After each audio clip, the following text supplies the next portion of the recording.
Dumulog sa Korte Suprema ang mga kaalyado ng pamilya Duterte para hinging ipatigil ang impeachment complaint laban kay Vice President Sara Duterte. Anila, hindi umano nasunod ng Kamara ang tamang proseso para dito. Nakatutok si Maki Pulido. Naghain kanina ng petisyon sa Korte Suprema ang mga kaalyado ng pamilya Duterte. Hiling nila isang tabi ang impeachment complaint laban kay Vice President Sara Duterte at pagbawalan ng Senado na dinggin ito. This is part of a plan probably to eliminate her as a probable contender in the 2028 national elections. Punto ni Attorney Israelito Torion, depektibo raw ang impeachment complaint dahil nilabag umano nito ang panuntunan na isang impeachment complaint lamang ang maaaring ihain sa isang opisyal sa loob ng isang taon. May nauna na raw kasing inihaing 3 impeachment complaint sa Kamara laban sa bise at dapat daw gumulong na ang 1-year ban.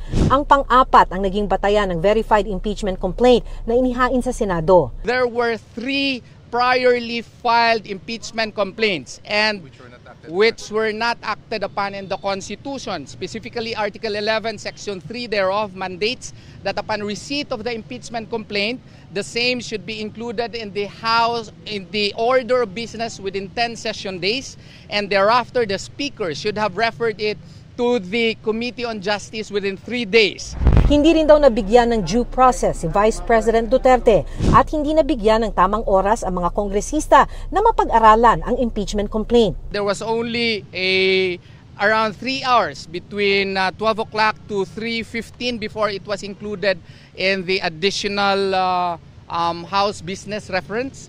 And by that time, we feel and we have reasons to believe that some of the congressmen were not even able to peruse the complaint as well as assess the evidences attached in the impeachment complaint. Hinihingan namin ng komento dito ang Kamara.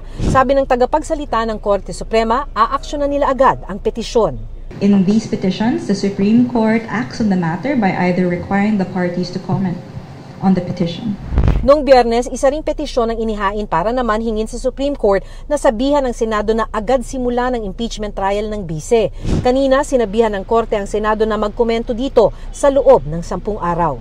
It was treated as an urgent case, and this is also obvious from the fact that the Supreme Court gave them a non-extendable period of 10 days to comment. Impeachment is a nationwide concern that will be treated with urgency because of the gravity of the matter. Hinihingan namin ng komento dito ang Senado. Para sa GMA Integrated News, Maki Pulido, nakatutok, 24 oras.